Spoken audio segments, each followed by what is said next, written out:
Hello and welcome. So let us continue with this chapter. I am teaching you this chapter of biology of class 9th, tissues, plant tissues and animal tissues. ठीक है. So last lecture में हमने conducting tissues start किया था और वहाँ हमने पढ़ा था कि the xylem and phloem are the two types of conducting tissues. ठीक है. तो हमने xylem के बारे में पढ़ लिया था. Okay, everything about xylem we had studied. हमने क्या देखा था कि xylem tissue consists of tracheids and vessels, जिसे हम ट्रैकियरी एलिमेंट्स बोलते हैं. साथ साथ जाइलम पैरेन्काइमा भी होता है. तो इन सब के बारे में हमने देख लिया था. ठीक है. प्रीवियस लेक्चर्स नहीं देखे हो तो उसका लिंक नीचे दिया हुआ है डिस्क्रिप्शन बॉक्स में, जरूर देख लेना. ठीक है.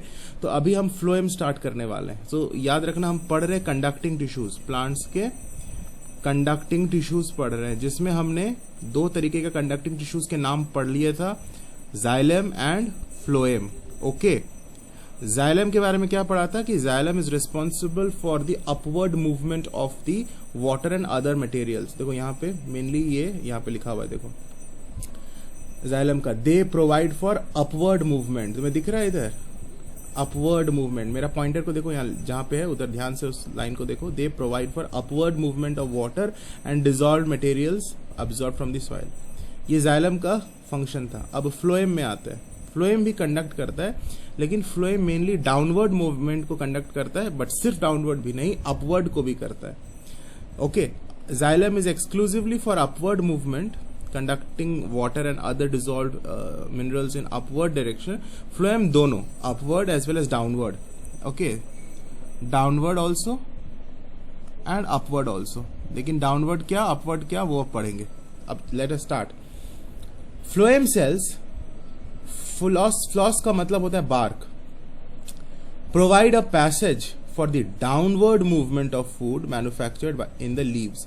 देखो लीव्स में जो खाना बना वो तो हर जगह अब पहुंचाना है, प्लांट के हर पार्ट में पहुंचाना है, नीचे भी पहुंचाना है और ऊपर भी पहुंचाना है. So that food has to be transported to various parts of the plant. They also provide for upward movement. देखो अपवर्ड भी लिखा हुआ है, इसीलिए मैंने बोला कि डाउनवर्ड भी होता है, अपवर्ड भी होता है, conduction through phloem. Okay. Upward movement of the prepared food towards the growing new leaves. इसलिए downward movement of the food also is conducted by phloem and upward movement of the food is also conducted by the phloem. Prepared food, जो food leaf ने बनाया. The phloem consists of, अब नाम याद करना, phloem is made up of what. Phloem consists of सीव tubes, companion cells, phloem parenchyma sales and phloem fibres. चार चीजों का नाम तुम्हें याद रखना है. सीव ट्यूब्स, अभी बोलो तभी याद होगा. Sieve tubes, companion cells, phloem parenchyma and phloem fibres. नाम याद हो गया. Sieve tubes, companion cells, phloem parenchyma and phloem fibres. बोलो 4-5 बार इसको बोलोगे तभी याद होगा. Now coming to this phloem cells, longitudinal section है figure A and cross section है फिगर बी. लॉन्गिट्यूडनल सेक्शन मतलब लंबाई से काटा हुआ, okay, vertical section, and cross section का मतलब हॉरिजॉन्टल वे में काटा गया, उसको क्रॉस सेक्शन बोल रहे हैं. तो देखो लंबाई से काटा गया तो यहाँ पे सबसे अंदर में सीव सेल है, ये है फ्लोएम पैरेन्काइमा सेल, ये कंपेनियन सेल है, ये सीव प्लेट है. ठीक है. तो ये डायग्राम इंपॉर्टेंट है एग्जाम पर्पज के लिए. जो इंपॉर्टेंट है वो मैं बता दे रहा हूँ. ठीक है. ये इंपॉर्टेंट फिगर है, तुम्हें देख लेना है कि सीव सेल अंदर में है. ओके. उसके जस्ट बाहर वाला सेल है कंपेनियन सेल, उसके बाहर वाला सेल है फ्लोएम पैरेन्काइमा सेल. ओके. और ये जो यहाँ पे दिख रहा है ना, ये है सीव प्लेट. ठीक है. और तुम्हारा क्रॉस सेक्शनल व्यू में देखो ये सीव प्लेट है. ओके. सीव पिट्स यहाँ पे लेबल किया गया है, कंपेनियन सेल है, यहाँ पे फ्लोएम पैरेन्काइमा सेल है, and this is the sieve cell. Okay. No confusion. अब ये फिगर्स हो सकता है डायग्राम एग्जाम में दे दे और तुम्हें लेबल करने के लिए बोले, so you should be able to label it. Coming to the next. अब हम एक एक पार्ट को पढ़ेंगे, फ्लोएम के एक एक पार्ट को. Sieve tube, companion cells, phloem parenchyma and phloem fibres. ठीक है. तो सीव ट्यूब के बारे में स्टार्ट करते हैं. It is made up of elongated cells placed end to end forming a long tube. ठीक है. ये भी बिल्कुल जाइलम के जैसा ही, इसके जो यहाँ पे जो सीव ट्यूब्स होते हैं ये भी elongated सेल से बने होते हैं. End to end they are joint and overall they form a long tube. The transverse walls are perforated and are called sieve plates. ये है ट्रांसवर्स वॉल, ट्रांसवर्स वॉल है। देखो यहाँ पाइप जैसा नहीं दिख रहा है, ट्यूब जैसा नहीं दिख रहा है, ये एक ट्यूब जैसा दिख रहा है ना। तो इस ट्यूब के जो ट्रांसवर्स वॉल है, ये वाला एक ट्रांसवर्स वॉल है, ये एक ट्रांसवर्स वॉल है, ये परफोरेटेड रहता है, इसमें छोटे छोटे होल्स रहते हैं और इन्हें हम कहते हैं sieve plate. Okay, it is basically a part of sieve tube only and transverse direction में अगर है तो वो परफोरेटेड है और उसे हम कहते हैं सीव प्लेट्स। फिगर में लेबलिंग भी तुम लोगों ने देख लिया है। They help in the transport of food, ये सीव ट्यूब का बात कर रहा है। सीव ट्यूब का क्या काम है, क्या फंक्शन है? They help in the transport of food from leaves to storage organs and the other parts of the plant. Okay, so इसी ट्यूब के थ्रू फूड का ट्रांसपोर्ट होता है। कौन सा फूड? जो फूड लीव्स ने बनाया, वो फूड इसी सीव ट्यूब्स के through different parts of the plant में ट्रांसपोर्ट होगा, पहुंचाया जाएगा। Next is companion cells. Companion cells क्या है? These are living parenchyma cells closely associated with the sieve tube cells. Sieve tube cells के जैसा ही होता है, उसके साथ क्लोजली एसोसिएटेड है, एकदम जुड़ा हुआ है। They help in the functioning of the sieve tube cell. देखो यहाँ फिगर में दिख रहा है, उसके साथ क्लोजली एसोसिएटेड है। कंपेनियन सेल एकदम क्लोजली उसके साथ जुड़ा हुआ है। किसके साथ? सीव सेल के साथ, है ना। The adjacent cell to the sieve cell is companion cell. क्या काम है? They help in the functioning of the sieve tube cell. Next is phloem parenchyma. These are parenchymatous tissue found associated with phloem. Phloem के साथ जो parenchyma associated है उसे phloem parenchyma बोलता है। इसका फंक्शन इंपॉर्टेंट है, सबका फंक्शन बहुत इंपॉर्टेंट है। They are mainly concerned with the storage of starch, fat and other organic food material. ठीक है, तो स्टोरेज ऑफ फूड इंपॉर्टेंट है। यहाँ तक कि हमने जब उसमें भी पढ़ा था जाइलम पैरेन्काइमा में भी, देखो वही सेम काम था लगभग। देखो इसमें these cells serve for the storage of food, sugars and starch, okay, and also in the conduction of water and minerals. तो मेनली पैरेन्काइमा का काम ही है कि food storage mainly, okay.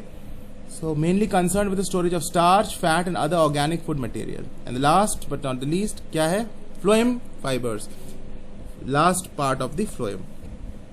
These are sclerenchymatous tissue, not parenchymatous tissue. Sclerenchyma पढ़ा था ना, तो इसके जो सेल्स है ये स्क्लेरेनकाइमेटस होते हैं, मतलब स्क्लेरेनकाइमा जैसे होते हैं। Sclerenchymatous tissue found associated with phloem. Phloem के साथ जो स्क्लेरेनकाइमा अटैच्ड है, एसोसिएटेड है, उसे हम कह रहे हैं फ्लोएम फाइबर्स। याद करो स्क्लेरेनकाइमा का टेक्सचर क्या होता था? फाइब्रस होता था। पीछे देखो, हमने ये सारे लेक्चर्स पीछे कर लिया था, ठीक है। तुम्हें ये बहुत जरूरी है कि प्रीवियस लेक्चर्स को देखो, तुम्हें बहुत अच्छे से क्लियर होगा। स्क्लेरेनकाइमा देखो तुम्हें स्क्रीन पे दिख रहा है, जो हमने पहले लेक्चर्स में कर लिया था। स्क्लेरोस का मतलब हार्ड होता है, ओके। एंड याद रखना कि ये टिश्यूज हार्ड है, फाइब्रस होते हैं, they provide strength to the plant parts. तो जब हम लोग फाइबर की बात कर रहे हैं यहाँ पे फ्लोएम फाइबर्स, तो ये स्क्लेरेनकाइमा के सेल्स है इधर, okay. And they mainly provide support, है ना। उसमें भी अभी पढ़ा ना, स्क्लेरेनकाइमा का काम ही क्या है? सपोर्ट प्रोवाइड करना। The xylem and the phloem collectively form the vascular bundles. इसे वैस्कुलर टिश्यू भी बोलते हैं, कंडक्टिंग टिश्यू भी बोलते हैं, और एक और नाम है vascular bundles. Xylem and phloem make up the vascular bundles. Very important point. The veins of leaves are example of vascular bundles. इसी के थ्रू वेन्स, लीव्स का जो वेन्स होता है ना, इसी के थ्रू तो conduction of water and the prepared food and other dissolved minerals होता है। तो वो जाइलम एंड फ्लोएम से बने होते हैं। They are in continuity with the conducting tissues of stems and root. Root और स्टेम में जो कंडक्टिंग टिश्यूज है उसके साथ कंटिन्यूअस रहता है ये veins. The above two tissues जो हमने अभी पढ़ा, जाइलम पढ़ा, फ्लोएम पढ़ा। जाइलम हमने प्रीवियस लेक्चर में पढ़ा था, फ्लोएम अभी पढ़ा।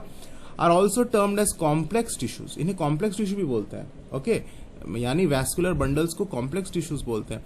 Being made up of more than one type of cells. तुमने देखा ना कि हमारा जाइलम में एक से ज्यादा टाइप के सेल्स है, एक से ज्यादा टाइप के सेल्स इधर है, और ये अलग अलग टाइप के सेल्स एक साथ काम कर रहे हैं एज अ यूनिट।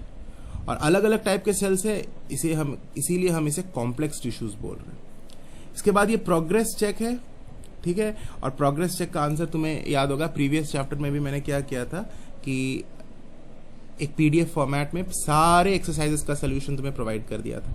तो आज के इस वीडियो में भी तुम देखोगे, तुम्हें नीचे एक लिंक दिखेगा, उसको क्लिक करोगे, पीडीएफ खुल जाएगा जिसमें तुम्हें इस प्रोग्रेस चेक के सारे आंसर्स मिल जाएंगे। ठीक है, तो आज हम लेक्चर यहीं पे एंड करते हैं। प्रोग्रेस चेक को डेफिनेटली कंप्लीट कर लेना, और ये सारे क्वेश्चंस हमने ऑलरेडी डिस्कस कर लिया है हमने प्रीवियस लेक्चर्स में। तुमने अगर प्रीवियस लेक्चर ध्यान से सारा देखा है तो तुम्हें उस पीडीएफ की जरूरत नहीं पड़ेगी, तुम इसमें से सारा आंसर खुद ब खुद कर सकते हो। फिर भी अपने आंसर को चेक करने के लिए वो पीडीएफ का हेल्प तुम जरूर लेना। ठीक है, चलो पढ़ाई करते रहना। If you have like this video, press the like button and share with your friends to make a comment. Thank you, god bless you.